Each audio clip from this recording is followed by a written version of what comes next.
Good morning दोस्तों, नमस्कार, प्रणाम। मैं हूं मनोज, आप सभी का एचएम मनोज यूट्यूब चैनल पर स्वागत है। दोस्तों, आज एक प्रेरणादायक कहानी आपको सुनाने जा रहा हूं। एक राजा था जिसका नाम था कर्णराज। कर्णराज एक न्यायप्रिय और बुद्धिमान राजा था। अपनी प्रजा के साथ न्याय के साथ साथ उन्हें ज्ञान का भी उपदेश देता था। अपनी प्रजा को सही और गलत का भेद सिखाता था। कर्णराज को वृक्षों से बहुत अधिक प्रेम था।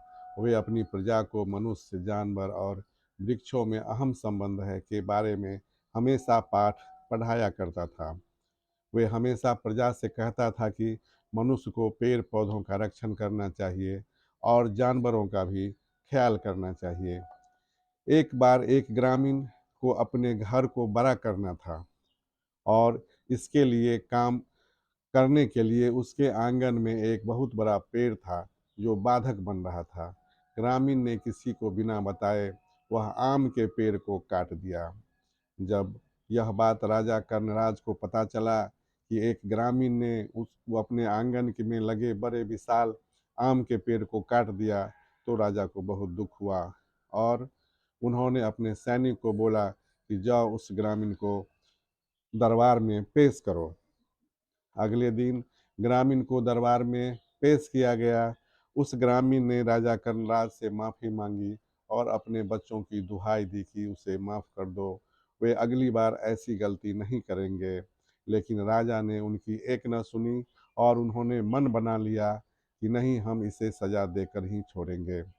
सभी के सामने राजा ने उसे सजा सुनाई और उस ग्रामीण से कहा कि तालाब के पास की जगह पर 20 वृक्ष तुम प्रति वर्ष लगाओगे और 5 वर्ष तक वह काम जारी रहेगा और उस वृक्ष की देखभाल तुम खुद करोगे। साथ ही सैनिक को निगरानी करने हेतु भी जवाबदेही दे दी गई। उस समय तो राजा सब वो समय यह दिया गया, सजा किसी को भी अच्छा नहीं लगा। पर जब 5 वर्ष गुजर गया और तालाब के आसपास का इलाका हरा भरा हो गया, तो वह काफ़ी रोचक दिख रहा था। इससे सभी को सीख मिली कि इससे यह सीख मिलता है कि दूसरे को सज़ा देना चाहिए, लेकिन सकारात्मक सज़ा देना चाहिए। नकारात्मक सज़ा मनुष्य को मानसिक विकृति की तरफ ले जाता है। इसीलिए सज़ा हमेशा सकारात्मक होना चाहिए। हम लोग पॉजिटिव पनिशमेंट देना हम लोग शिक्षा के क्षेत्र में काम करते हैं और आए दिन हम विद्यालय हो या घर हो, अपना बच्चा हो या विद्यालय का बच्चा हो, हम लोग पनिशमेंट देते हैं। बच्चे कोई भी गलती करते हैं तो हम डांट बैठते हैं। तो हमें अपने आदतों में सुधार लाना चाहिए।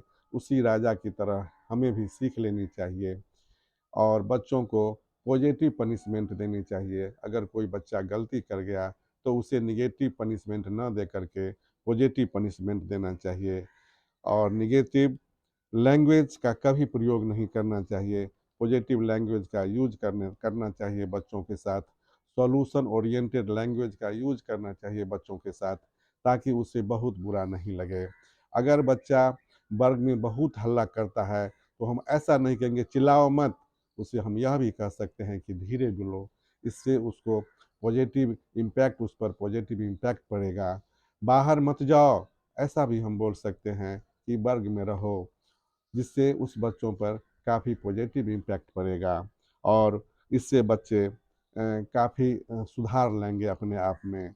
जैसे किसी बच्चा ने किसी को मार बैठा या गलती कर दिया तो यह हम नहीं कहेंगे तुम बहुत बदमाश हो, तुम शैतान हो, तुम हम झगड़ालू हो, हमेशा तुम झगड़ा करते हो। उसे हम समझाएंगे ये तुम्हारा मित्र है, इससे प्यार करो, मारो मत, इससे प्यार करो। अगर कोई होमवर्क नहीं बच्चा किया है तो ऐसा हम नहीं कह सकते हैं कि तुम पढ़ने लायक नहीं हो, तुम कुछ नहीं कर सकते हो, तुम कुछ नहीं पढ़ाई करते हो, दिन में खेल धूप करते रहते हो। उसे हम अगर सज़ा देना है, हमको पनिश करना है, तो उसे हम पॉजिटिव पनिशमेंट करेंगे। उसे हम फ्री पीरियड में बैठा करके उस बच्चों से हम होमवर्क करवाएंगे, ताकि उस बच्चे पर उसका पॉजिटिव इम्पैक्ट पड़े।